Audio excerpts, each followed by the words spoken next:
Trust. Trust is the key factor that is required in any good relations, whether it is interpersonal relationship, whether it is economy, whether it is international relationship, politics. We need to have trust. If we do not have trust, we lose a key ingredient of our success, because all the agreements and contracts and everything that is signed, of course, there's a mechanisms. Those are mechanisms for punishment if agreements are not followed. But it's based on some kind of mutual trust that people will follow through with their agreements. And in case there is not an agreement, there's a mechanism for resolution. Well, now we need a mechanism for resolution, and it's not even clear if it's going to work, because the problem is that United States is losing trust, and I would say lost trust among its not just enemies, but allies. It's good where our enemies don't have trust in us. I suppose that makes us more unpredictable. But when we have our allies who have no trust in our ability to deliver on our trade agreements, that is a recipe for disaster, and it's a recipe for economic downturn, which is inevitably what the United States is looking at, based on simple principles that have nothing to do with specific numbers and agreements that have been signed that may be violated through tariffs and so on. Because at the very least, the whole argument that we saw between the United States and Canada and Mexico was in violation of the agreement that was signed under presidency of Donald Trump. So by Donald Trump, president, during his first cadence, with Canada and Mexico. And what just transpired in the last few days kind of violated that agreement. So naturally, there's not going to be trust between Canada and the United States, Mexico and the United States, and also at this point, probably Denmark and the United States, Panama and the United States, and the list of countries that have specific reason not to trust the United States is growing every day. And after what President Trump announced about his desires to reshape the world, really, I think that European Union should be really aware of how unpredictable the United States are, but at the same time, how quickly United States can reverse a crazy action. It's a collection of bad ideas that at the same time, so far, thank goodness, are reasonably quickly either repealed or covered up or changed, because there is a back and forth response yet. Like what's happening right now in the United States is a slow moving coup, but it is in a democracy, which means there's still a response back and forth where people feel at the top that maybe not everything is all right. So for instance, when President Trump or Elon Musk, it's kind of hard to say exactly which one, it seems like Elon Musk pulled the trigger, and the federal government stopped a lot of its spending. Then voters and electors, those that are supporting Donald Trump, were upset, and that I feel was a big part of the reason why this ban on federal spending was in some ways reversed, because it horrified the wrong people. In Russia, for instance, that doesn't really matter. Because there really was no democracy in Russia, save for a couple of years here and there. So when government decides to, we're going to try to do this, we're going to say we're going to have crazy tariffs, because Russia had this experience when they first annexed Crimea in 2004, and they decided to punish Russian people by forbidding foreign food. And then there was pictures of Russian tractors crashing Western food, and it looked horrific, because Russian government was punishing Russian people for the fact that Russian government invaded another country. It was strange, crazy, but nobody could really do anything, because that's what government decided. Here we have a different situation. People are pushing back, and they're pushing back both inside and outside of the United States, surprisingly effectively, considering how brazen are the expectations of the new administration. So when we have Canada make some kind of a deal with Donald Trump that maybe is a deal and maybe is just a repetition of the old deal, and Donald Trump seems happy, Okay, so maybe European Union can come up with something that they already did and sell it as a new thing that they just agreed to with Donald Trump. Is that how things are going to go now? I think that creates a lot of mistrust, distrust, and distancing.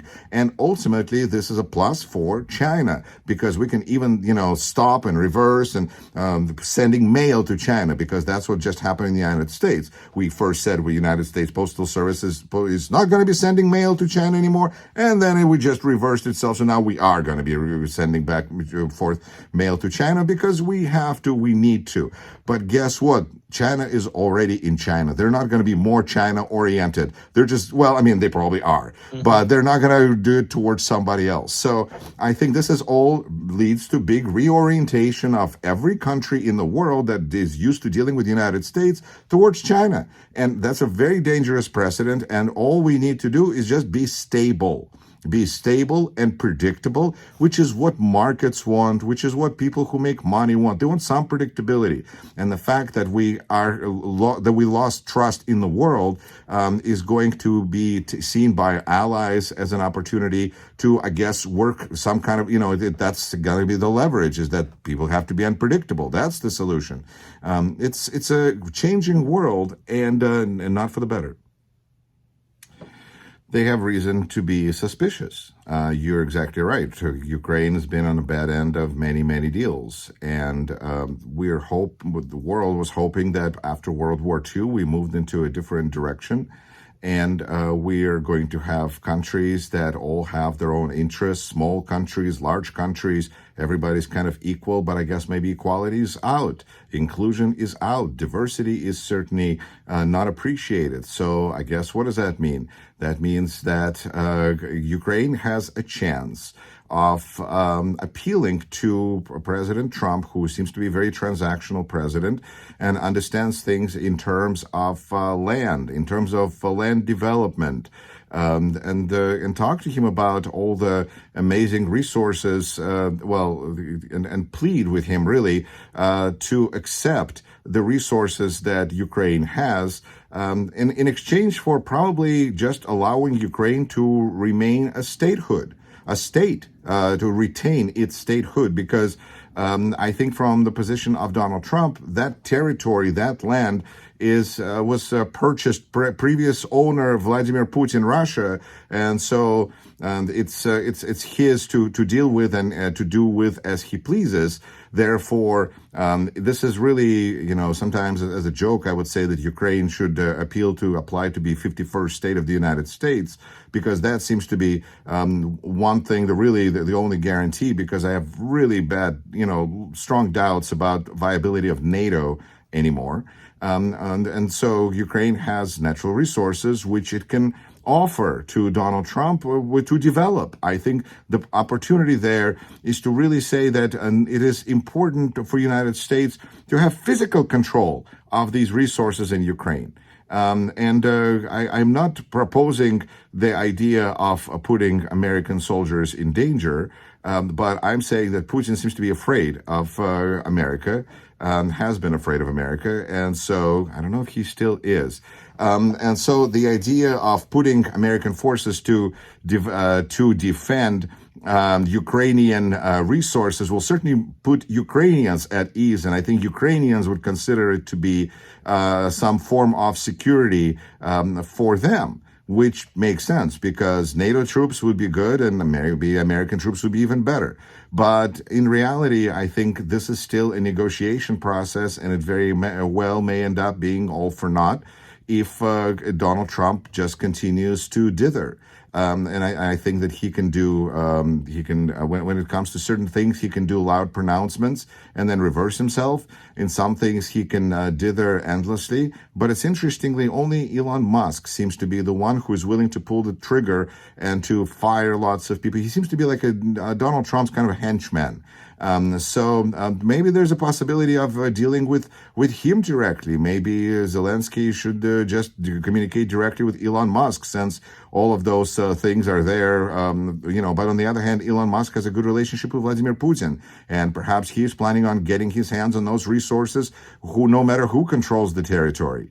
So this could be an interesting but potentially philosophical debate where, from Elon Musk's point of view, he gets it one way or another, and Donald Trump just needs to look like a winner, and it appears that he will look like a winner no matter what is happening.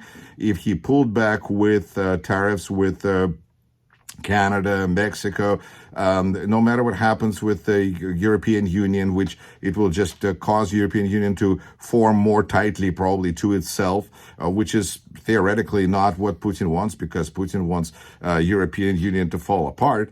But Ukraine's situation is, Ukraine is just there right now in a very desperate situation. And I think that is important to acknowledge. The situation is desperate, and trying to, with the past administration, which is, of course, it is fashionable now to throw all the blame at Biden administration.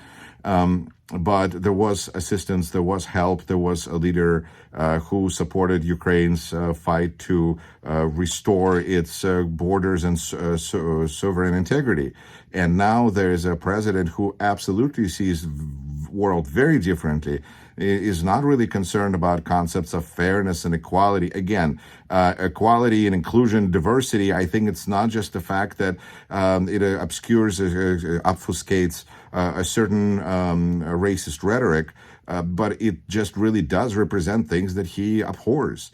Diversity, equity, inclusion, though those are not things that Donald Trump would support. So it makes sense that he would be upset at it on every level. Still, I think Ukraine has to do what it has to do, and I think it's important that there's a citizen diplomacy trying to persuade our politicians and remind our politicians, especially Republican politicians, about the urgent situation in Ukraine, because of course they're being swamped right now with all sorts of calls about all sorts of things, because can you imagine what's happening right now in the United States?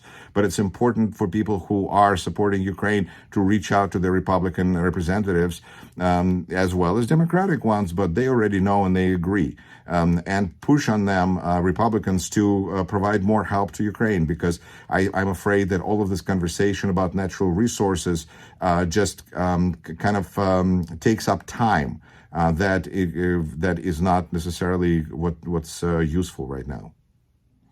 I think it is a generous offer, and I think it will be viewed from the position of strength that is what Trump administration views everything from. They feel position of strength, and therefore they're using that strength. It seems that their strength is more fragile than they even suspected themselves, because they keep trying to do things that they have to pull back from. So it's not exactly clear how mighty is this strength, but it is currently being tested all the time. For Ukraine to offer everything that it has in order to purchase weapons is a depressing situation, but maybe a very realistic one. And at this point, what gives us hope that unlike some situations where countries may be in need of weapons, and in the past the United States provided weapons to Ukraine at no cost, because it would be counterproductive to enslave Ukraine in debt to the United States for this help, as we're trying to preserve Ukraine as a viable country that we're not supporting. So it just doesn't make sense. But now this is a very logical idea, because, well, of course you have to pay for what you get. And luckily, Ukraine is able to pay for what it gets because it has incredible natural resources. Whether it is, again, it comes back to how those resources will be divided between whom and who will benefit from it, and who feels that they can get their hands on them. It's a bit of a race that we're seeing. I think that on a somewhat lighthearted level, but maybe not, Ukrainians can explore possibilities of, like I said, joining 51st state, but perhaps renaming Donbass Donaldbus, the Trumpnetsk, anything that I think will attract Donald Trump's eye to the map and say, well, I think that these people like me, because it's very important to understand Donald Trump likes people that like him. So if you like him, and I think people of Ukraine can show that they like Donald Trump far more than they like Vladimir Putin, then it's practically a love affair. It's just important to understand that Donald Trump, as his guiding star, has good relations with Vladimir Putin. And I think, all jokes aside, to me, that is the way to understand Donald Trump's actions far better than anything else. It's kind of like if we think that Earth is in the middle of the universe and we keep having problems because things don't line up. But when astronomers decided that maybe Earth is revolving around the sun, everything started to make sense. So I think in this sense, if we just assume, and not just assume, if we accept that Donald Trump wants to have good relations with Vladimir Putin, then I think we understand a little better of his pressure points and things that are interesting to him and valuable to him. But nonetheless, Ukraine is an extremely valuable resource, has lots of valuable resources, not just in its great people, but also what's inside the earth itself. It's clear to me that those things are not happening in Ukraine. And it's clear to me and you that RFK Jr. gets his awfully sounds just like Russian TV. And it's kind of weird because he's a Kennedy, but he sounds like Russian TV. And it's important to acknowledge that RFK Jr. brings at least three kinds of people, important people, to Trump coalition.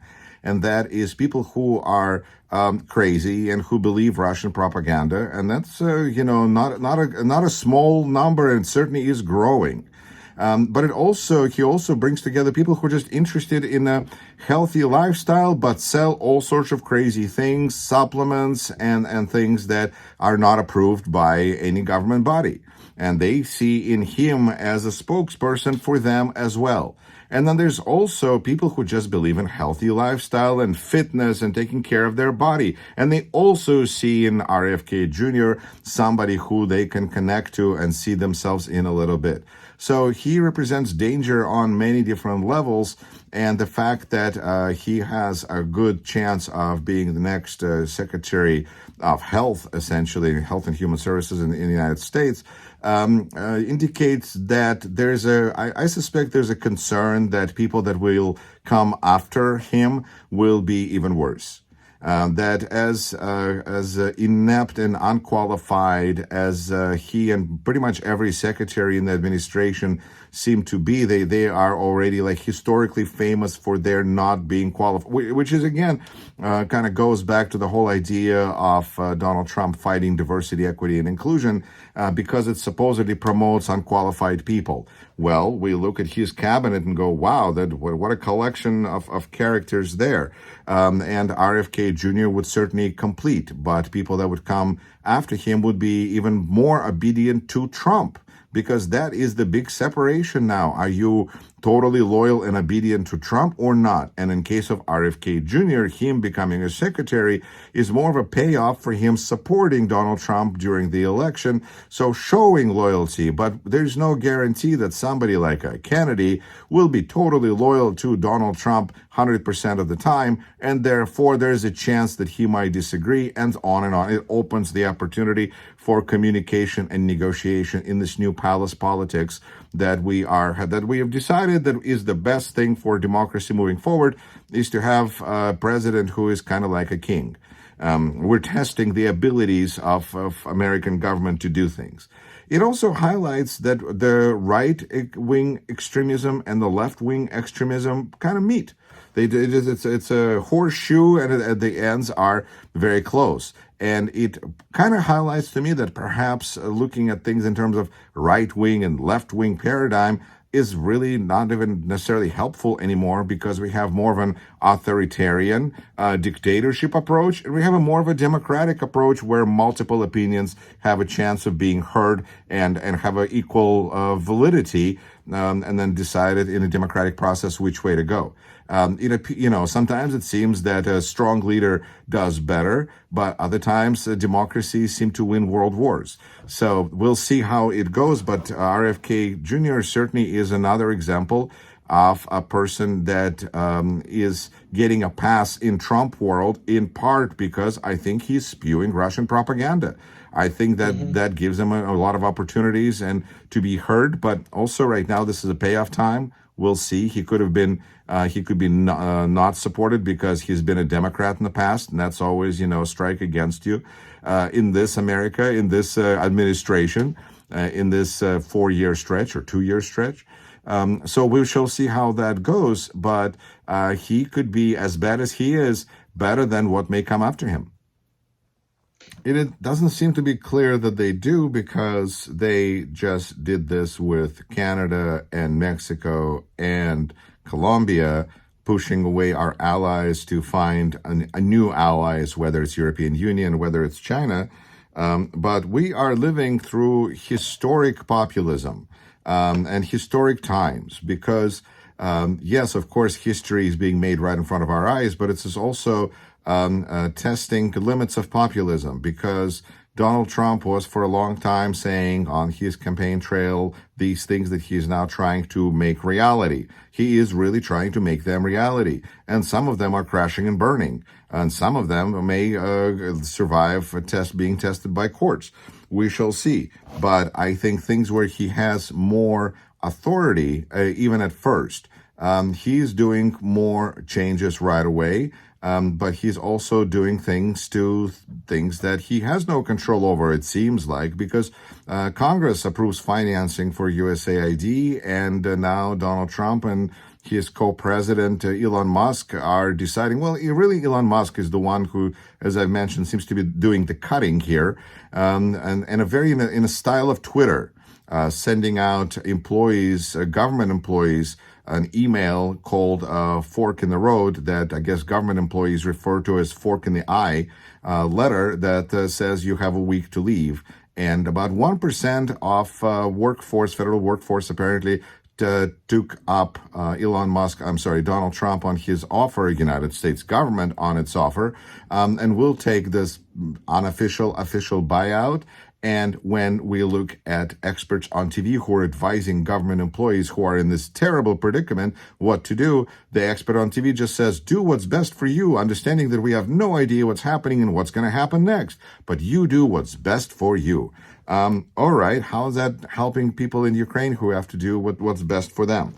I think that Donald Trump is going to, the same way that he is ignoring legal limitations placed on him by Constitution of the United States, considering that those are restrictions that considered to be impossible by everybody else prior to him in the White House, in Oval Office, that it's hard to imagine that he's going to treat international agreements with more respect than he treats the U.S. Constitution, which seems to be very disrespected. And with this situation in front of us, he already exited Paris Climate Accord. He just World Health Organization, but then I believe rejoined it right away, or delayed it. It's basically chaos. The basic fundamental is chaos and good relations with Vladimir Putin. And we know that Vladimir Putin would love it if democratic countries would just argue and fight among ourselves. That would make him so happy, because that would mean that he and China and every other dictator in the world can start grabbing land or doing things inside their country that they were concerned about doing before because West was paying attention. With now, the West is going to pay attention to itself because it's in a terrible crisis. So that means that human rights all over the world are going to suffer, and really the cancellation of USAID is just another indication of how brutal Elon Musk is planning on slashing costs, but really just destroying the U.S. government. And when he was destroying a platform that I really wasn't even particularly using for a long time already, because it was clearly full of junk, and when he fired everybody from there and filled it up with more junk, then it was okay, because it's a platform. It's a social media platform in a capitalist society. You don't like this social media platform? Go to another social media platform. All right, so you have a lot of journalists and media people that are hanging out on his media platform. So what? But when he fired everybody, it didn't work quite right, and journalists couldn't quite post their quick observations and wit and wisdom, and politicians couldn't quite connect fast enough. All right, there's still other options. But when we're talking about the United States federal government, that's not acceptable. That is just not acceptable behavior. So we shall see where this goes, because half the country voted against Donald Trump. And right now we see the polls are showing that his popularity is a net zero, and Elon Musk is minus 11 negative. People don't like what Elon Musk is doing to U.S. government. And the latest CNN poll showed that 53% of Americans disapprove of what Elon Musk is doing, and 39% approve. So people don't like what is happening to the United States. And we shall see, because Donald Trump likes being popular. He likes being liked. This is not helping him. Thank you, Yuri, for answering my question and bearing with my accent. It was both interesting and informative. I wish you a great day.